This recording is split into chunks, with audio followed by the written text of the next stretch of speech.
کبھی اللہ تعالی شانہ قربانیوں کا نتیجہ آدھ گھنٹے کے بعد نکالتے ہیں، کبھی 10 سال کے بعد، مگر نکالتے ضرور ہیں، اس لیے کہ اللہ کا وعدہ ہے قرآن میں، وَلَا تَهِنُوا وَلَا تَحْزَنُوا، ہمت مت ہارو، جو بھی حالات تم پر آ جائے ہمت مت ہارو، وَلَا تَحْزَنُوا، غم مت کرو، اس لیے کہ ہمارا وعدہ ہے کہ وَأَنْتُمُ الْعَالَوْنَ، بلند تو تم ہی رہو گے، وَأَنْتُمْ، تم ہی بلند رہو گے، إِن كُنتُمْ تَعْلَمُونَ، إِن كُنتُم مُؤْمِنِينَ، بس مومن رہو، مومن رہو، دل میں اعتقاد صحیح اور اعمال تمہارے صحیح، دل شکستہ نہ ہو اور غم نہ کرو، دل تمہارا ٹوٹے نہیں، دل شکستہ نہ ہو اور غم نہ کرو، تم ہی غالب رہو گے اگر مومن ہو۔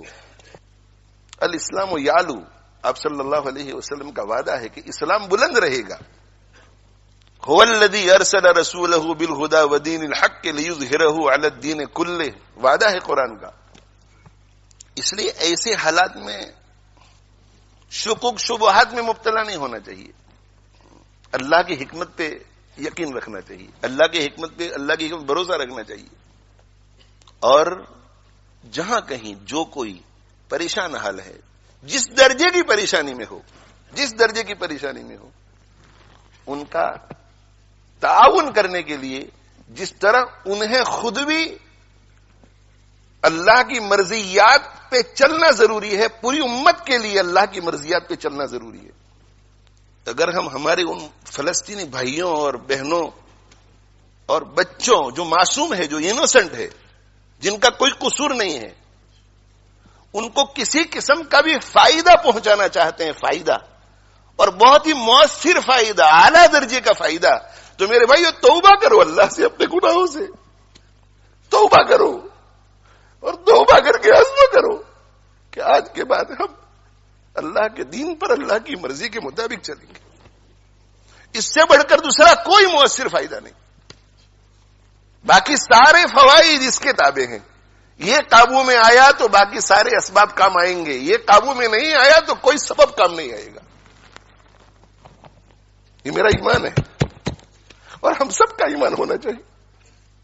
اگر اللہ ہمارا نہیں ہوتا تو کوئی سبب ہمیں کام نہیں آئے گا، اللہ اگر ہمارا نہیں ہوتا، اور اللہ ہمارا تب ہوگا جب ہم اللہ کے ہوں گے، اللہ کی مرضی کے مطابق چلیں گے، تقوی اختیار کریں گے، اللہ کو ناراض کرنے والے ہر کام سے بچیں گے۔ سیاسی تقریریں لوگ بہت کرتے ہیں، سیاسی تبصرے لوگ بہت کرتے ہیں، اور موقع بموقع کرنا بھی چاہیے۔ جو اس فیلڈ کے لوگ ہیں، ہماری فیلڈ یہ نہیں ہے، ہماری یہ فیلڈ ہے، ہماری قرآن کی فیلڈ ہے اور سنت رسول کی فیلڈ ہے صلی اللہ علیہ وسلم۔ آپ ایسا مت سمجھے کہ یہاں لیسٹر میں رہ کر کے اگر ہم تقوی اختیار کریں گے تو ان کو کیا فائدہ ہوگا، وہ آپ چھوڑ دیجئے۔ آپ قرآن اور حدیث پر، اللہ کے فرمان اور رسول اللہ صلی اللہ علیہ وسلم کی ارشاد پر یقین کر کے آنکھ بند کر کے کیجئے، پھر آپ دیکھو کہ اللہ تعالی شانہ اپنی قدرت کا مظاہرہ کیسے فرماتے ہیں۔ اللہ نہیں بدلا ہے، اللہ کا قانون بھی نہیں بدلا ہے، اللہ جیسے پہلے تھا آج بھی ویسا ہی ہے۔ اللہ کی حالت میں، اللہ کی شان میں کوئی فرق نہیں آتا، اللہ کے قانون میں، اللہ کے وعدوں میں کوئی فرق نہیں آتا۔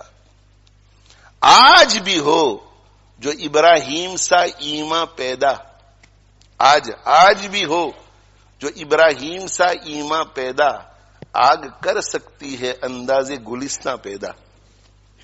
آج بھی اگر ابراہیم علیہ الصلوۃ والسلام جیسا ایمان، ویسا یقین، ویسا بھروسہ اللہ پر، ویسا توکل، ویسا اعتماد ہو، اور ویسا تقوی ہو، ویسا صبر ہو، آج بھی ویسا ذکر ہو، زبانی ذکر بھی ہو، دل بھی جڑا ہوا ہو، آگ کر سکتی ہے انداز گلستاں پیدا، تو آگ باغ بن سکتی ہے آج بھی۔ اسے کہ اللہ کا قانون ایک ہی ہے۔ فضائے بدر پیدا کر، فرشتے تیری نصرت کو اتر سکتے ہیں گردوں میں، قطار اندر قطار اب بھی۔ فضائے بدر پیدا کر، فضائے بدر کیا تھی؟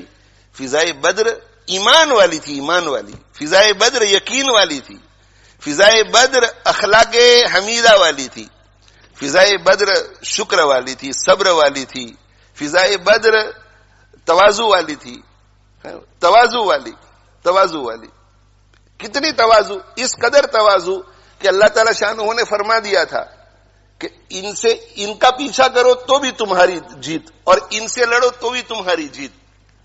اس کے باوجود بھی سید المرسلین صلی اللہ علیہ وسلم نے گردن اونچی نہیں کی، بلکہ حضرت ابو بکر صدیق رضی اللہ عنہ فرماتے ہیں کہ ہاتھ پھیلا پھیلا کے اللہ سے عاجزی کر رہے تھے، عاجزی کر رہے تھے. فضائے بدر رجوع اللہ، رجوع اللہ. حضرت جی مولانا الیاس صاحب رحمت اللہ علیہ ارشاد فرمایا کرتے تھے کہ بندے کو رجوع اللہ اس طرح کرنا چاہیے جیسے ایک لولا، لنگڑا، اندھا، بہرا، گونگا کرے. ایک لولا، لنگڑا، بہرا، اندھا، گونگا، اس کو جب کوئی ضرورت